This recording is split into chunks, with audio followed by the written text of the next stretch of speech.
Mexico and Canada buy most of what American farmers grow: pork, beef, dairy, and produce. Now, a trade war is putting those markets at risk, and growers say they're the ones paying for it. Congress wants answers. Give a very special thank you to all the participants today in our program. I feel the same pain that you do regarding what's going on in Washington. Let me just share this with you.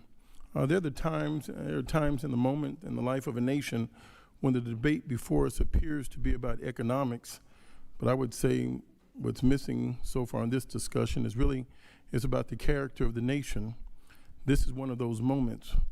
When we speak about agriculture and the future of the United States, Mexico, Canada agreements, we're not merely discussing trade flows, commodity prices, or export statistics.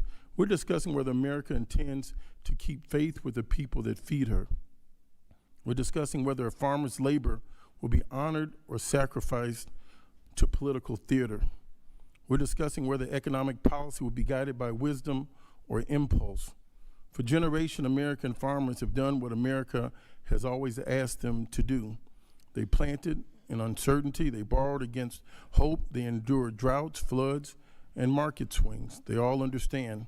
And through it all, they fed not only America, but they could feed much of the world. Yet in recent years, many farmers have discovered that the greatest threat to their livelihood is not nature, it's in Washington, particularly the reckless abuse of tariffs. Now let us tell the truth, tariffs are sometimes necessary tools. Every nation has a right to protect legitimate strategies and our interests. But when tariffs become political weapons used indiscriminately, they cease being economic policy and become economic vandalism. Because vandalism is destruction of value that someone else worked hard to create. American soybean farmers spent decades building relationships with international customers. Those relationships were not created by politicians in Washington, D.C. They were created by the farmers. They were created by the grain elevators. They were created by exporters and families who understood that trust is earned over years and time. Then suddenly markets were disrupted. Retaliatory tariffs followed. Customers looked elsewhere. Competitors in South America stepped forward, and the farmers paid the bill. Not the politicians, the farmer. The same story unfolded for the corn producers. Corn is woven into the fabric of rural America. It feeds livestock, it supports ethanol production, it drives local economies across Illinois, Iowa, Indiana, Minnesota, and beyond. When trade uncertainty enters the marketplace, corn prices weaken, investment slows, and rural communities absorb the shock. A tariff announced in Washington becomes a lost opportunity. In Decatur, Illinois, a political press conference becomes delayed equipment purchase in Bloomington, Illinois. A trade war becomes a family struggling to keep a multi-generational farm alive. This is the human cost of economic carelessness. And let us be very clear, this is not conservatism. This conservatism is supposed to value stability. This is the most unstable market I think I've seen in my lifetime. Conservatism is supposed to value markets. That's not what we're seeing today. Mr. Chairman, conservatism is supposed to value predictability and stewardship. There's no relief for the farmers in sight. What we have witnessed too often is not stewardship, it is disruption masquerading as strategy. It is uncertainty masquerading as strength. It is economic vandalism carried out in the name of patriotism. Mr. Chairman, I would say the farmer deserves better, the nation deserves better, which brings us to the USMCA. The future of the USMCA should not be retreat. It must be renewal. The United States, Canada, and Mexico together form the most productive agricultural region on earth. Our farmers succeed not because they are isolated, but because they are connected.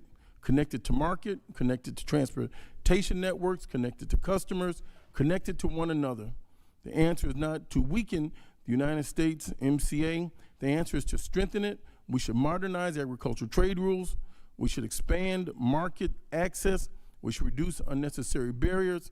We should protect our farmers' interests, and we should improve transportation infrastructure at ports, rail hubs, border crossings. We should invest in agriculture, technology, climate resilience, precision farming, and rural broadband.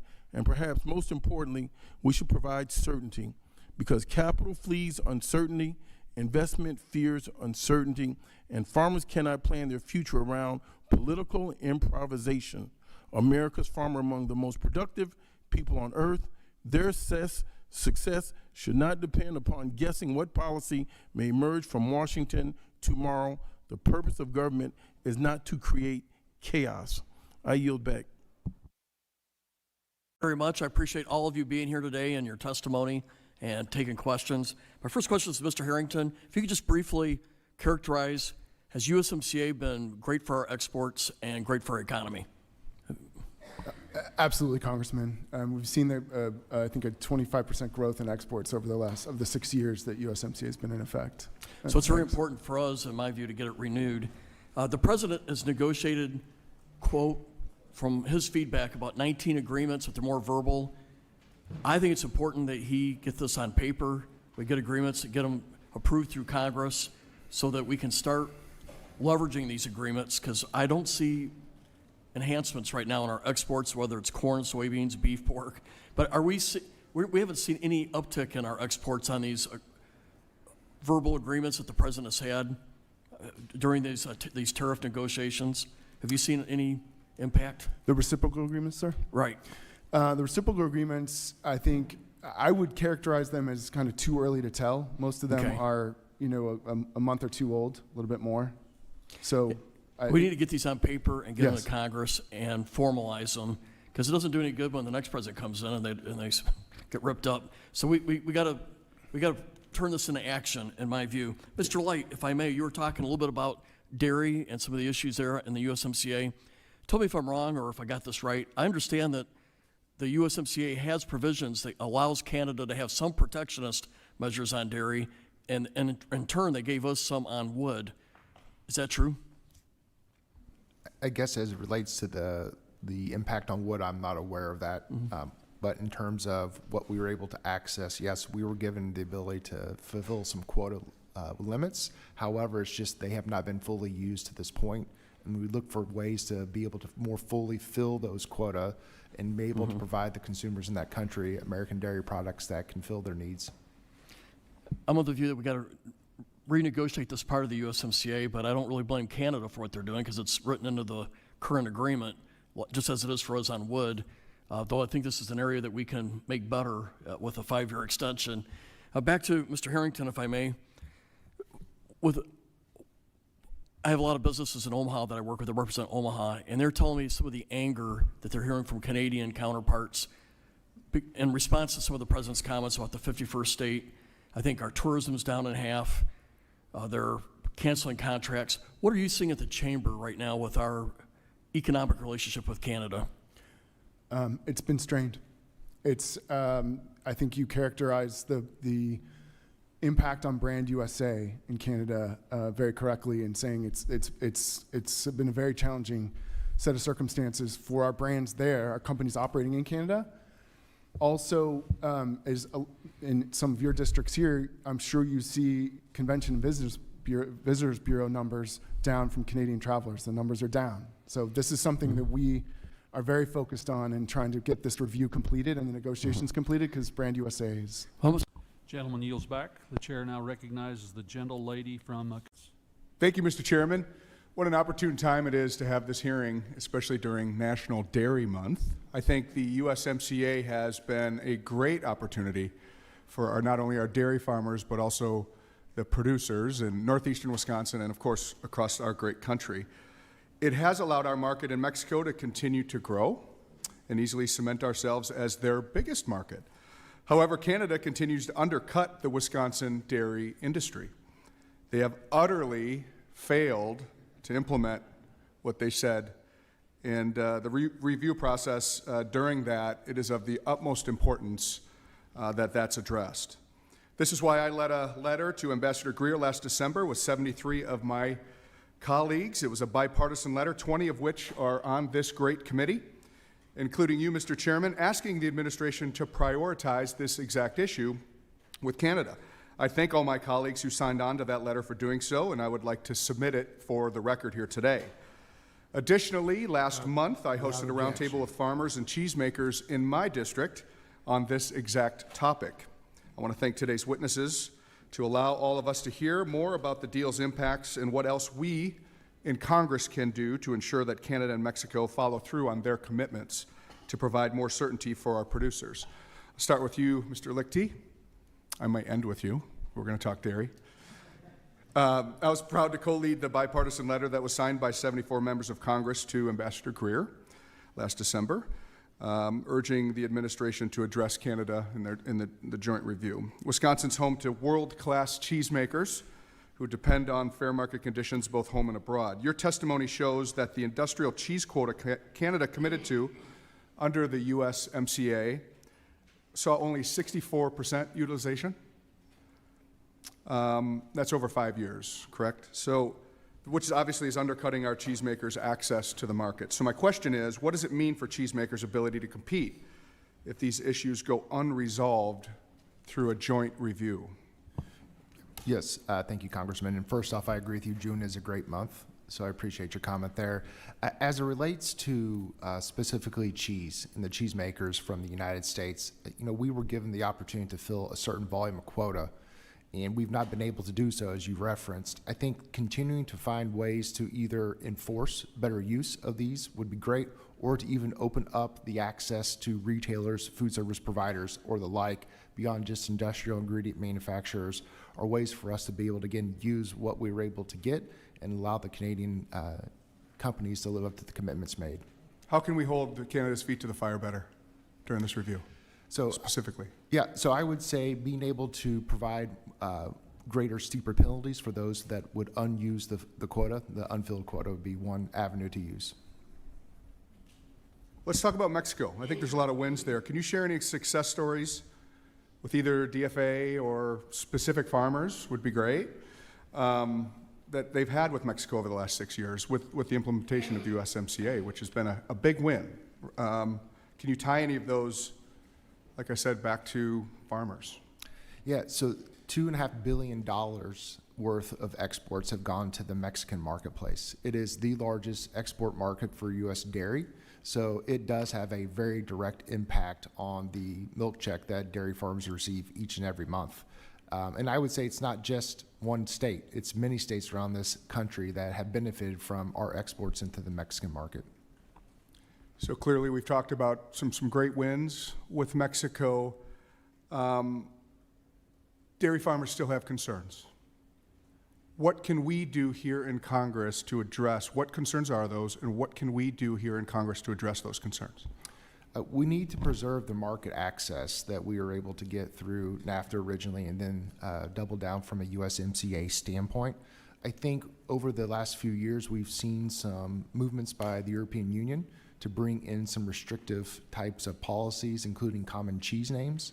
And I would say continuing to be able to provide action from a U.S. government standpoint to preserve, again, what we were able to get, including the use of common names. I'm a little biased. I like dairy a lot. So sorry if I wasn't able to ask any questions of all of you. Great people. Thank you to all of you, and appreciate your time here today. I yield back. Thank you, Mr. Chairman, ranking member. So, Mr. Trump, I'm highly concerned, as many of my colleagues are, with the impact of the New World screwworm now that multiple cases have been confirmed here in the United States. 2 states, is that correct? Correct. And so, can you just, how big is the beef cattle industry in the United States? It's very significant. So we have, we represent the meat packers and processors of the industry, and so the cattle Just herd rough order of magnitude. Sure, it's the lowest it's been in 75 years. So I think around 80-something million head. And so, what is that? How many $1 billion is that industry? Any sense? The total meat and poultry industry is $912 billion. So, okay, and how does the spread of screwworm affect our relationship with Canada and Mexico when it comes to beef exports? That's a really critical point to raise there, because there should not be any impact on our meat exports. The World Organization for Animal Health states that there should be no impact on meat trade. Livestock trade is different, so there will likely be impacts on live cattle exports, and those will be dealt with between USDA and the different competent authorities, but there should be no impact on meat exports or beef exports. And what about the screwworm? How do you anticipate it will it'll impact beef prices? So just to reiterate, like I said, the cattle herd is the lowest it's been in 75 years, and so there are a lot of factors that impact prices. Tight supplies and strong record demand here are one of those factors, and so rebuilding the herd is going to be something that is critical to inject additional supplies into the market. Having screwworm doesn't aid in that process, but that is going to be... You don't have an estimate of potential impact on the price of beef? Not an exact figure, because a lot of different factors impact it. You think it'll increase the price of beef? When you have tighter supplies and strong demand, there's the potential that you might see a price increase, but I can't say specifically that it would be tied. It's too early to tell the impacts of screwworm right now. Do you have any sense of how much was spent by the U.S. government for U.S. aid programs or APHIS on monitoring screwworm so it didn't get to the United States? I don't have a sense of how much was spent on it, but I know that we as the meat industry support APHIS having the resources to respond to New World Screwworm, also from a trade perspective, since they will be negotiating with our trading partners. Okay. And so you'd consider restoring fired staff to APHIS as a strong step towards eradicating screwworms?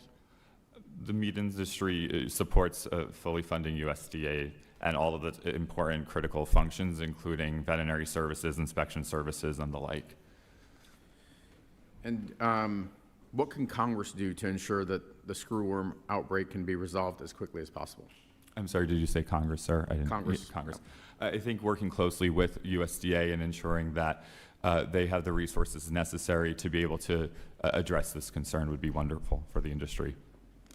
Yeah, I'll just say from my perspective, the cut to programs like USAID and APHIS by DOGE and this administration seems penny wise and pound foolish at this point, when we had screwworms were eradicated in 1966, and now 60 years later they're back because we cut a few $1 million from even tens of millions of dollars from a program that affects a $12 billion industry. So I think the sooner we can restore that funding, regardless of what agency or department it falls under, is better for our producers.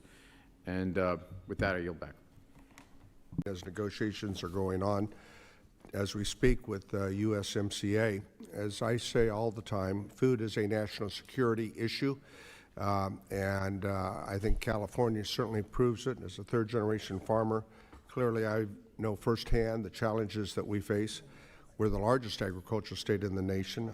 We exported $23.8 billion in farm products, about 44% of what we grow in California. They are such crops as almonds, pistachios, dairy, wine, walnuts, tomatoes, rice, grapes, strawberries, and citrus, just to give you a bit of the diversity. We think they're special. I'm not sure. We have a communication problems. When people go to the grocery store, they don't go to the specialty crop aisle, but that's another matter. But people are hurting in farm country. Bankruptcies are up, and this is something that is so critical as I go home every week to talk with my farmers, ranchers, dairymen, and women. President Trump took NAFTA, won, and upgraded it. It needed to be done. Bob Lighthizer was very effective in that effort. Put a new label on it, called it USMCA, the best, greatest trade agreement ever known to mankind. I think I remember when he signed it in 2020. And that may be, but the fact is that it is an important tool between our borders to the north and the south, countries that we've had long-term relationships with. For the life of me, I can't understand why we're not using that in the 5-year review period to deal with the differences, as opposed to insulting comments like a 51st state and other such tactics that I don't think help the process. We need a deal. We must get a deal, and it must be trilateral and enforceable and dependable. Farmers need certainty in our marketplace and not chaos. Mr. Puglia, we've worked together for many years. I appreciate your good work with Western growers and the special crops I talked about. It's the heart of agriculture, not only in my district, but in California, where growers compete every day in the North American market. Can you share a bit about the Perishable Ag Commodities Act and why it's important for our industry and why it should be a part of the USMCA discussions with Mexico? Thank you, Congressman Costa, for the question. I appreciate that. Yes, the Perishable Agricultural Commodities Act recognizes that a producer of a perishable food product, in the event of the buyer going into insolvency or bankruptcy, can't pull the product back by the very fact that it's perishable. By the time the product has been delivered, the clock is running out on its usable lifespan, and by most standards, the product's been sold, the revenue has been generated to the retailer or to the food service company, and the grower, of course, expects to be paid. And so that's the heart of the Perishable Agricultural Commodities Act. And we have among the highest standards in the country, California growers, correct? That is correct. And we want them to be strong and consistent in oversight. Can you give us one or two examples of imported food safety oversight enforcement that should be improved? You talked a bit about it earlier, and how the United States could use USMCA to secure that. Yes, again, thanks for the question. Very briefly, I'll put it in this context. In 2023, the US FDA conducted 11,000 domestic inspections of produce operations, only 1,500 foreign inspections, even though we have a very significant share of fresh fruits and vegetables coming from abroad. I could show you a case of disparity between an American producer of a fresh produce product and a Mexican producer of the same product, in which case the American producer was subject to much more rigorous standards, much more rigorous testing, and follow-on activity from the FDA, while the Mexican producer was not. And so I think that's an area for improvement. These are non-tariff barriers that we have to deal with, and I think if you could submit that information to the committee, it would be helpful. Mr. Shump, with the Meat Institute, you confirmed the New World Screwworm in Texas. USDA has confirmed a new detection in June 3rd. In practical terms, what in animal health issues like the screwworm happens, what does it mean for U.S. beef exports? Thank you for that question. At first, I want to just state that New World Screwworm is not a food safety issue, and USDA does inspect all of our animals before they go to slaughter and all carcasses before anything would enter the food supply. What we are happy to see is USDA's focus on regionalization and zoning agreements with our trading partners. There should be no impact, according to the World Organization for Animal Health, on any meat product exports. So we would expect those to continue to be exported around the world. Thank you. My time's expired, Mr. Chairman, but I'd like to submit for unanimous consent a letter that I sent earlier with regards to the issue of naming names like Asagio, Feta, Gorgonzola, and their impact on the EU-Mexico trade deal takes effect. It's important that we get these brand naming things worked out, and I hope that's a part of the negotiation. Seeing no. Thank you very much, Mr. Chairman, and I want to thank all the witnesses for taking time of your busy schedules to be here with us today.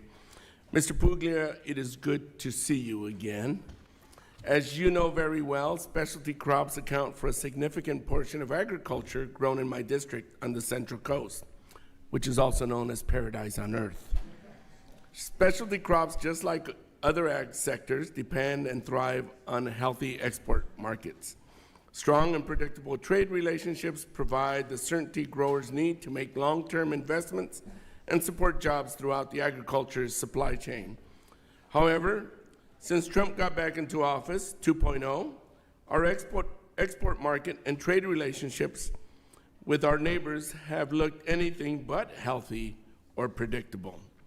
Canada has long been an important export destination for U.S. agriculture products and a key market for California growers. Mr. Puglia, why is it important for your industry that the United States normalize trade relations with key partners like Canada? Thank you, Congressman, for the question. Good to see you, too. I referenced in my earlier comments that Canada and Mexico represent the first and second, in terms of rank, destinations for exported fresh produce from the United States. For California specifically, Canada is far and away the #1 export destination for our products. I think the one way to capture sort of the essence of your question is to reflect back on both the successes of USMCA in creating that highly predictable stream of commerce between the three countries, but also what happens when there's disruption. Canada, as you may recall, laid down retaliatory tariffs in 2025 to the order of 25% in response to the IEEPA tariffs that we imposed on some Canadian products. And those retaliatory tariffs went, among other products, against fruit such as all citrus, peaches, other stone fruit, melons, some vegetables, tomatoes, green beans, pecans on the tree nut side. And that resulted in loss of market quite immediately. If you look at the year-over-year data from 2024 to 2025, while those retaliatory tariffs were in effect, for oranges, for example, the U.S. lost 34% of its sales to Canada. Egypt and Morocco picked up the balance. If you look at mandarins, the United States lost 28% of its market to Canada. Morocco and Peru picked up the balance. And for peaches, the U.S. lost 18% of its market during that time period. Year over year, Chile and Mexico picked up the market opportunity. And what we see, as we saw with China, is that when we lose a market for California products or Western U.S. products in the produce sector, and true for others at this table, it's really hard to get that market back. You see others come in and displace us, and it's very hard to recreate that dynamic. So I think that it's very, very important that we see USMCA renewed with some important changes so that we don't go back into the situation where these two most reliable trading partners feel compelled from time to time to slap retaliatory tariffs on U.S. ag products. Thank you. Mr. Puglia, you mentioned in your testimony that while our reliance on imported produce has grown, so has our need for strengthening food safety compliance over foreign produce. Can you give us one or two specific examples of how imported food safety oversight and enforcement should be improved, and how should the United States use the USMCA process to secure that? Again, thank you for the question. I mentioned earlier that in 2023, FDA conducted 11,000 domestic inspections on food safety grounds, only 1,500 of foreign facilities, foreign growers. We don't need to see those numbers rebalanced when you consider the fact that so much of our produce is imported from abroad, 60% of our fruit, 40% of our vegetables, and the lion's share of that from Mexico. So we specifically, in our comments to Ambassador Greer, call for USDA to stand up, and FDA to stand up a more robust on-farm inspection verification system in Mexican operations. We don't have the same level of concern with respect to Canada, but we do with respect to Mexico. There have been cases that show dramatically different approaches by the federal government when it comes to a domestic producer with a food safety outbreak versus a Mexican producer. And without going into those details, it is wildly different. And so there's an opportunity to use the MCA renewal process to bring Mexico further along so that we have a more equalized approach to food safety, which of course benefits the consumers we serve. Thank you so much. I'm out of time. Mr. Chair, I yield back. Mexico is consistently one of the most important export markets for Iowa pork producers, which is why maintaining a fair and rule-based trade relationship is so important. Mexico is one of the most important markets for the world when it comes to U.S. pork. Recently, we've seen Mexico initiate anti-dumping and countervailing duties, AD and CVD investigation into U.S. hams and shoulders. While every country has the right to enforce trade laws, these investigations must be based on facts, not used for political leverage. Mr. Shump, can you discuss why maintaining a fair, rule-based trade relationship under USMCA is critical for Americans' pork producers? Thank you for that question. And to be clear, we view Mexico's investigation into those pork products as spurious. We don't see there being any merit to those claims. Right. And so, and our members and the industry has had to undertake expensive process to address Mexico's concerns. But in general, maintaining USMCA is going to be critical for our pork market access, and we believe that USMCA has the consultative mechanisms in place that can address any concerns, and they should be done in those ways, not through this type of an investigation. Yeah, I agree 100%, absolutely. And I think 40% of our export in the pork industry goes to Mexico. I mean, it's very, very significant. That is correct. Yeah, so we got to maintain it, but we also have to work with them to not have these issues come up. I got 46 seconds left. Quick, Mr. Lockney. talk about Mexico and U.S. dairy. This is an opportunity for us. You know, we've always talked about Canada, but U.S. and Mexico have a great dairy opportunity here. Can you just talk about that very briefly? Yeah, I would say it has had a great opportunity, continues to see $2.5 billion of dairy exports are going into the Mexican market, and it's one that we want to continue to preserve and also try to offset any type of restrictions that we would have from European trade agreements when it comes to common cheese names. That's exactly right. Thank you so much. Thanks again for your testimony, everyone, and I yield back. Thank you so much, Mr. Chair, to the ranking member, and to each witness who's here today. I have the honor of representing Eastern North Carolina, where agriculture is the backbone of our economy. I would like to direct my first question to Mr. Harrington. In Eastern North Carolina, our farmers tell me that it's been hard not knowing what the rules will be from one season to the next. A farmer financing equipment, land, and inputs is making multiple year bets.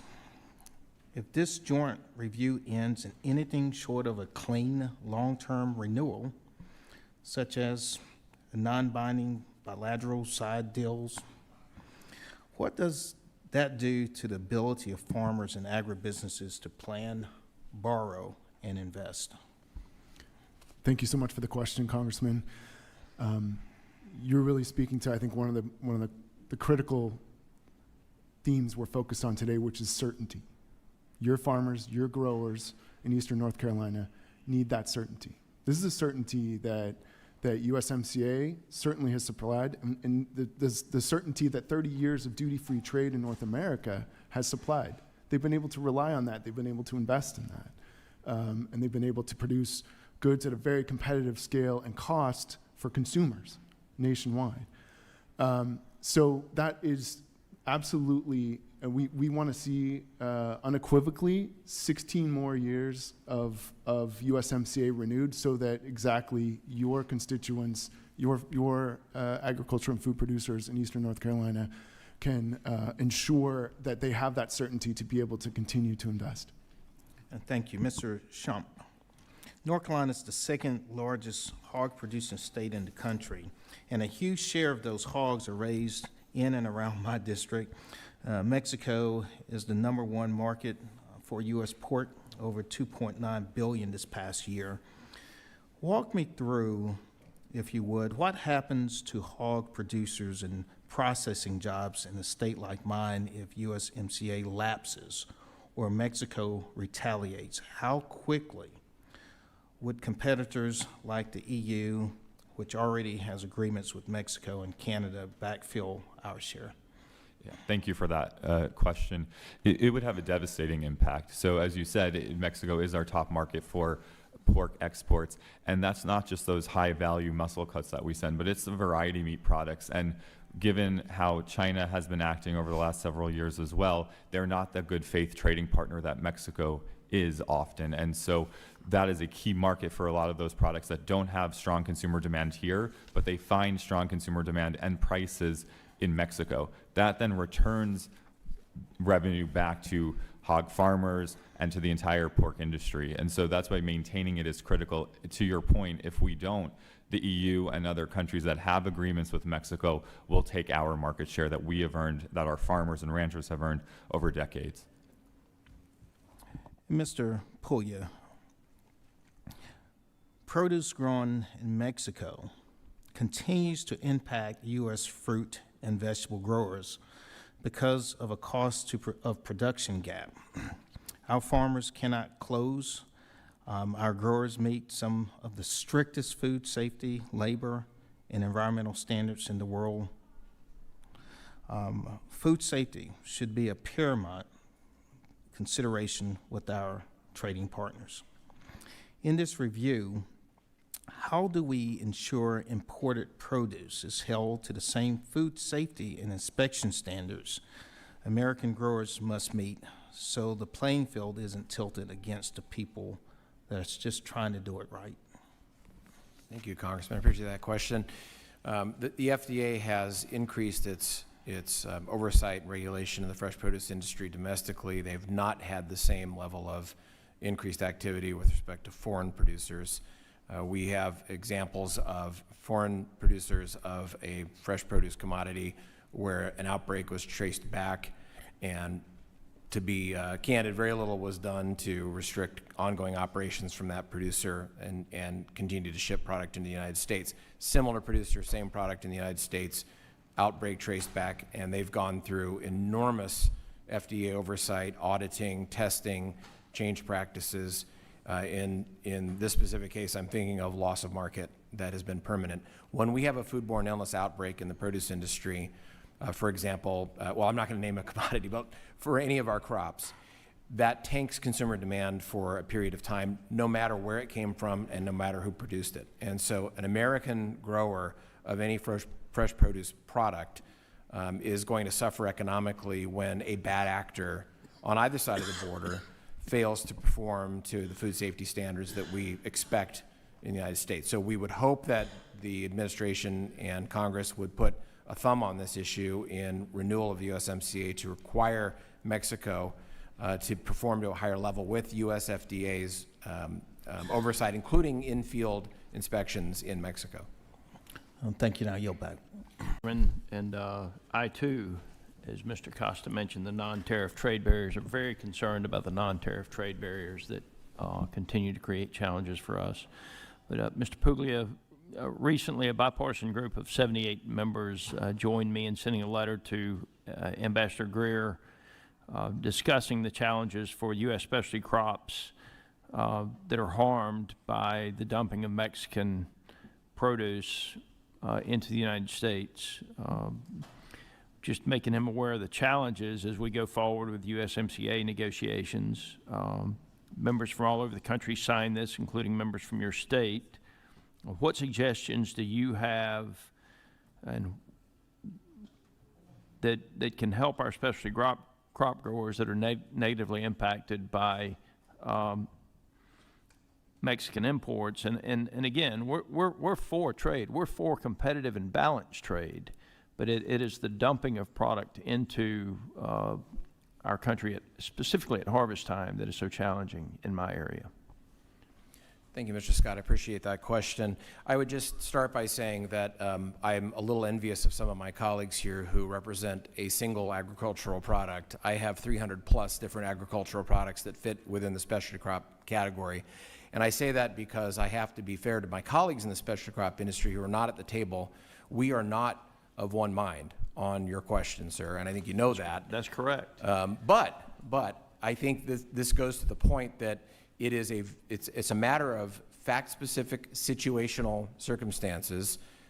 My colleagues in the Southeast have made a very compelling case, and I think that they have availed themselves of some of the trade tools that we have currently on the books.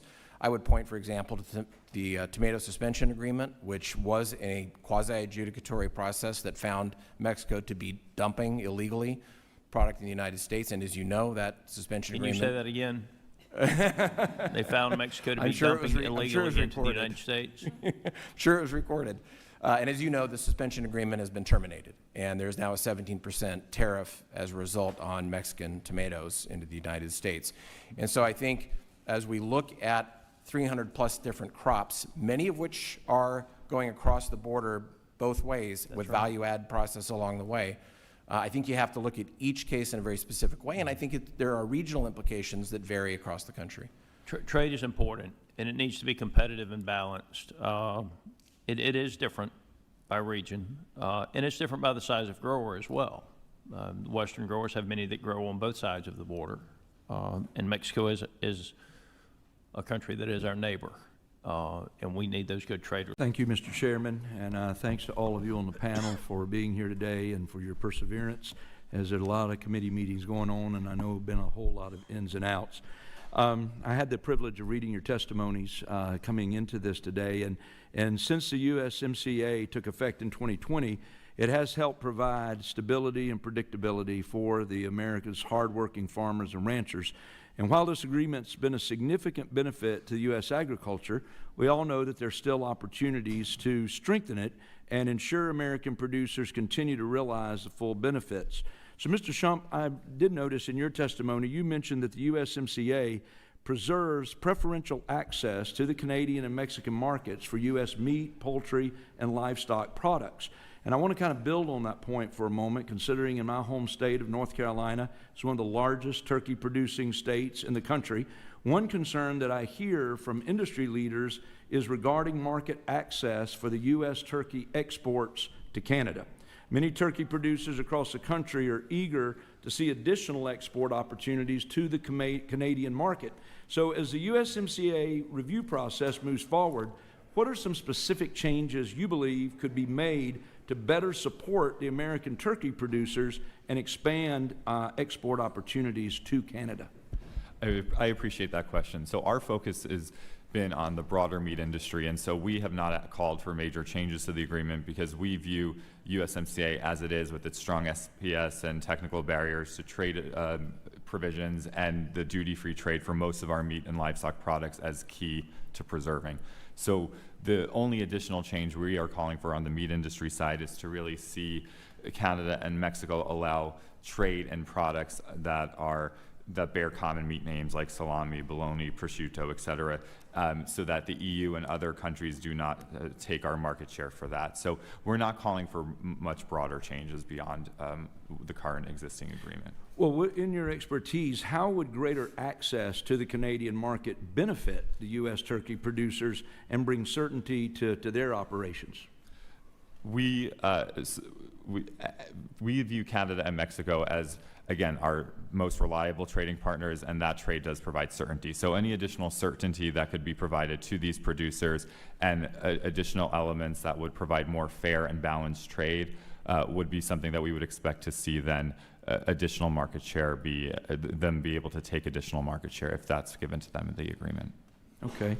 And while we're here, Mr. Shump, I'll just stay here for a moment. The U.S. cattle herd is also at its lowest level in decades, and consumers are seeing the impact through higher beef prices at the grocery stores. Mm-hmm. As ranchers work to rebuild their herd, they continue to face significant new challenges, including the drought and the emergence of the New World screwworm. At the same time, other segments of the beef supply chain are facing economic pressures, and consumers continue to grapple with the high prices while demand for beef continues to increase.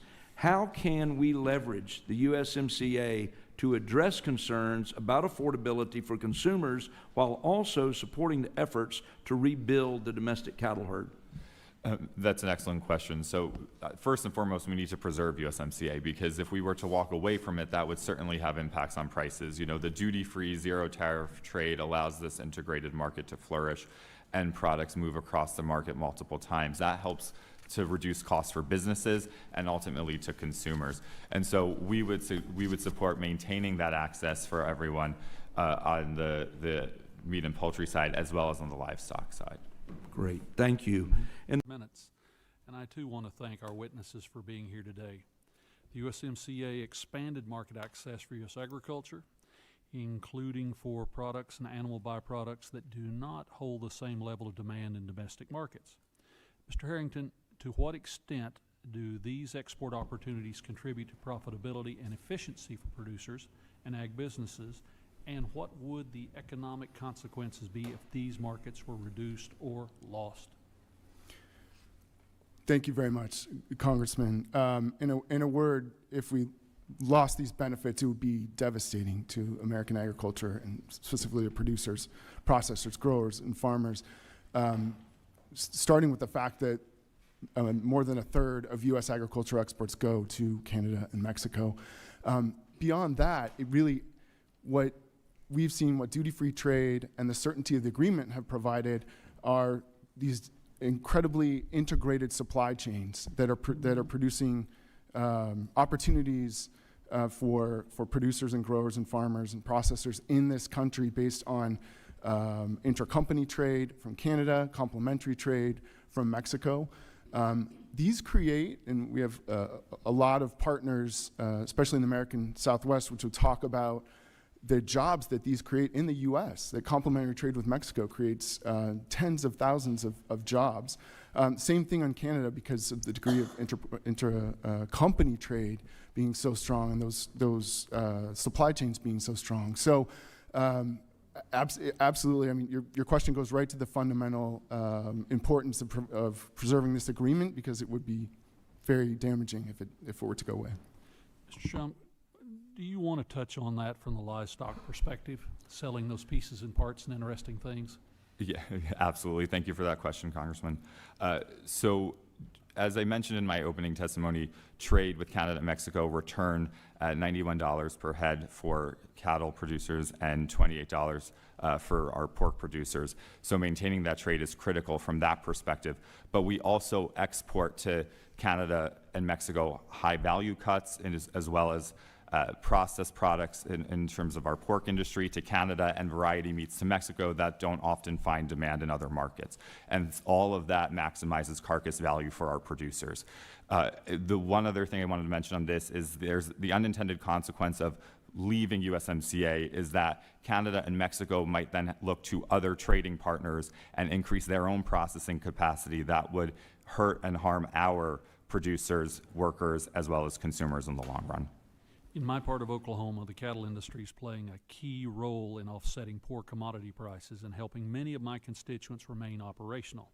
So how does the USMCA contribute to the profitability and efficiency for producers? Continuing with your last point. So the agreement, like I said, it helps to maintain strong livestock trade across North America. And so if we were to leave that agreement, what we would see is that trade disrupted, Canada and Mexico keeping more of their livestock within their countries, as well as our producers not being able to run at full capacity here within the U.S. You know, some of the livestock we get from Mexico and Canada go for feeding operations or direct slaughter, and so we would see areas of the country not be able to have feedlots operate at their full capacity, as well as our meat companies would struggle to have that stable supply of consistent animals to produce food that is sent both here to consumers and exported around the world. Switching gears. Let's break down a House Agriculture hearing about the future of North American trade, the deal known as USMCA. 11 members questioned a panel of farm country witnesses.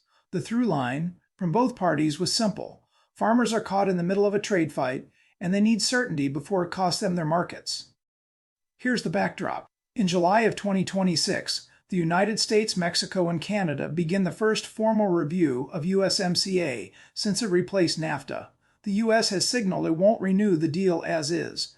So this hearing wasn't about theory. It was about what the trade turmoil is doing to farmers right now, with the biggest decision still ahead. Watch this pattern. In Washington, the conversation is about leverage, renegotiation, and getting tougher with Canada and Mexico. On the farm, the reality is lost sales, higher costs, and a border closed to livestock. This breakdown keeps the focus where the members kept it, on the receipts out in farm country. Start with the sharpest charge, from Congressman Jonathan Jackson. He argued that the on-again, off-again tariff fights hit the people who grow the food hardest. Here's why that stings. In 2024, Mexico became the single largest market for American farm exports, passing even China, buying our corn, soybeans, wheat, meat, and dairy. When you pick a trade fight with your biggest customer, the risk lands first on the farmer who is counting on that sale. And the whiplash is the problem. Through 2025, tariffs on Canada and Mexico were announced, paused, and changed repeatedly, and each side threatened to hit back on farm goods. A farmer plants months ahead of the sale. Uncertainty that big makes it almost impossible to plan a season, price a crop, or sign a contract. Congressman Don Bacon turned to the deal itself and the friction with Canada. The stakes are concrete. Because the U.S. has said it won't simply renew USMCA, the more likely path is extension with changes, negotiated year by year. For farmers, that means the rules of their biggest export relationship could shift annually. Predictability, the thing every member said farmers need, is exactly what's now up in the air. Congressman Tony Wyde made it specific to one product, dairy, and how Canada plays the game. His complaint is backed by the record. USMCA directed Canada to open a set amount of its dairy market to U.S. producers through import quotas. But Canada handed most of those quota slots to its own processors, which blunts the access American dairy farmers were promised. Weed's point about Wisconsin dairy isn't a grievance, it's a documented enforcement gap. Congressman Eugene Weinman raised the threat that could hit every beefeater's wallet, a livestock pest, and the response to it. Here's the situation. As the New World screwworm, a dangerous livestock pest, spread north through Mexico, the U.S. Agriculture Department shut the southern border to live cattle in May of 2025 and kept it closed on and off after that. In a normal year, as many as 20,000 head of cattle a week come in through that border. And you can see it at the meat counter. With supply tight, cattle prices hit record highs, with market steers selling for more than $240 per 100 pounds, up about $54 from a year earlier. Vindman's warning was that cutting the very agencies that fight the pest while it spreads is the wrong direction.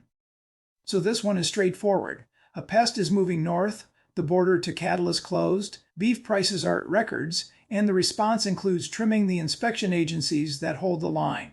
For a rancher, and for a family buying ground beef, that combination is the opposite of certainty. Congressman Jim Costa put the whole hearing into 3 words that everyone seemed to agree on. Costa's message was bipartisan, and it was the theme of the day. Congressman Salud Carbajal focused on the punchback, retaliation, and gaps in what crosses the border. History backs the worry. When the U.S. raises tariffs, Canada and Mexico have repeatedly answered by targeting American farm exports from pork to produce, because that's where the political pain is. So farmers end up as the counter-target in a fight they didn't pick, while imported produce that doesn't meet the same standards can undercut them at home. Congressman Randy Feenstra of Iowa zeroed in on pork and dairy naming rules. Both are real. Mexico is one of the largest buyers of American pork, so any anti-dumping case or retaliation there hits Iowa and the whole hog belt directly. And the fight over common names, whether U.S. producers can keep calling their cheese Parmesan or their meat bologna in export markets, sounds small, but it decides whether American products can even be sold abroad. Congressman Don Davis widened it to standards, what we let in versus what we hold our own farmers to. His point is a fairness one. American farmers meet strict safety and labor rules. When imported produce that doesn't meet those same rules comes in cheaper, it undercuts the people who followed them. Davis argued the fix isn't to lower our standards, it's to hold imports to the same bar. That's a farmer-first position and a reasonable one. Congressman Austin Scott of Georgia brought the produce fight home with a moment that landed. Scott's frustration was about growers being told to simply absorb the losses. Congressman Mark Harris tied it to the grocery bill, poultry access, and the price of beef. Both threads point the same way. Canada limits access for U.S. poultry, including turkey, which costs American growers a market, and beef affordability circles back to those record cattle prices we just covered. For a family, the trade fight isn't abstract, it shows up on the receipt. Chairman G.T. Thompson closed with the question underneath all of it, what if the markets shrink? So let's total it up the way a fact check should. Mexico and Canada are the top 2 markets for American farm goods. The tariff fights put those sales at risk. The cattle border is closed over a spreading pest, and beef is at record prices. And the 2026 review offers no guarantee of stability. Every one of those is a real, documented pressure on farm income. None of this tells you how to vote. You can support playing hardball with Canada and Mexico and still want farmers shielded from the fallout. That was the bipartisan message of the hearing, and it's the honest read. The goal isn't to avoid a hard bargain. It's to keep the people who grow the food from being the ones who pay for it. So where does it leave us? With farmers who aren't asking to be spared a fair fight. They're asking for a floor of certainty under it so a season of planting doesn't get wiped out by a tariff announced overnight or a border closed without warning. Watch 3 things from here. Whether the 2026 USMCA review gives farmers stable rules or annual guessing, whether the cattle border reopens as the pest is controlled, and whether Canada finally honors the dairy access it promised. Those answers will come, on the record. That is our breakdown. Stay with us.